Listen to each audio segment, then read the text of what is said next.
Συνεχίζοντας τα παραδείγματα για το κεφάλαιο, κάνουμε κανένα δύο παραδείγματα ακόμα. Θα αλλάξουμε αυτή τη φορά κατηγορία κεφαλαίου και θα πάμε στις μόνιμες καλλιέργειες. Γιατί οι μόνιμες καλλιέργειες έχουν την εξής ιδιαιτερότητα, ότι οι νέες φυτείες ειδικά, οι νέες φυτείες μάλλον, μόνο, μπορεί να αρχίζουν να αποσβαίνονται μετά από 5 χρόνια. Ενώ εμείς έχουμε κάνει έξοδα, έχουν κάποια αξία, αλλά δεν αποσβαίνονται από φέτος, αποσβαίνονται μετά από 5 χρόνια που αρχίζει η παραγωγική τους ηλικία. Λοιπόν, για να δούμε ένα παράδειγμα. Θα διαλέξω εδώ ελιές χαμηλού σχήματος, εισαγωγή, νέα φυτεία, ξέρω εγώ. Ένα. Αξία αντικατάστασης δεν έχει ακόμα αξία καμία. Έτη ζωής 50, έτος πρώτης απόσβεσης 2020. Θα βάλω για παράδειγμα. Μας έκανε μια εγγραφή με αξία 1,0, απόσβεση 0.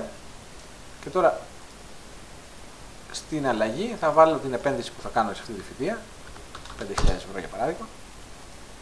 Και τότε βλέπετε η αξία λήξης πήγε 5.000 και του χρόνου θα ξεκινήσει από νέα αξία, από αξία έναρξης 5.000 ουσιαστικά.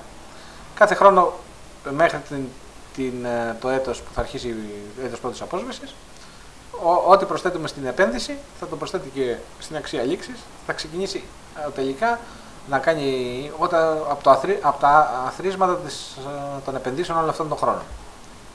Για να δούμε δηλαδή μια τέτοια περίπτωση, έστω ότι έχει ελιές, πάλι, νέα φυτεία 2, αλλά αυτή τη φορά έχουμε κάνει κάποιες δαπάνες, έτη ζωής 50 και έτος πρώτος απόσβεσης θα βάλω το 2015.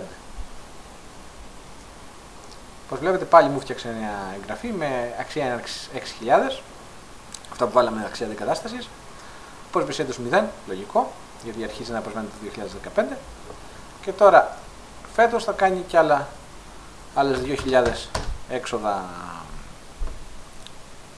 πώς το λένε, επένδυσης, έξοδα για τη φυτεία του, οπότε η αξία λήξης θα πάει από 6.000 8.000. Δεν νομίζω ότι έχω κάποιο άλλο παράδειγμα να σας κάνω. Εντάξει, σίγουρα δεν το έχω πιάσει όλες τις περιπτώσεις, αλλά θα τα πούμε και στο σεμινάριο. Όποιος θέλει να με παίρνει τηλέφωνο να με ρωτάει σχετικά.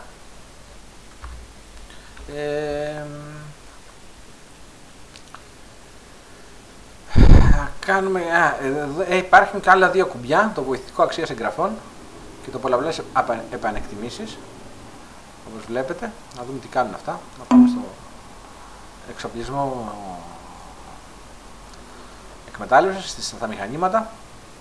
Εδώ λοιπόν, έστω ότι θέλουμε να βάλουμε τον πληθωρισμό, ότι τα μηχανήματα μας αυξηθήκαν οι αξίες κατά ένα ποσοστό σε πολλά μηχανήματα, δεν χρειάζεται να μπαίνουμε σε ένα μηχάνημα για να το κάνουμε αυτό. Πατώντας το κουμπί, μας βγάζει αυτή την οθόνη.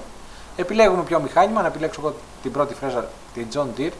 Το ποσοστό επανεκτίμηση τώρα είναι 6% και το φρέζα 3 είναι πάλι 6%. Να το κάνω εγώ αυτά, θέλω να τα αλλάξω, να τα κάνω 8%.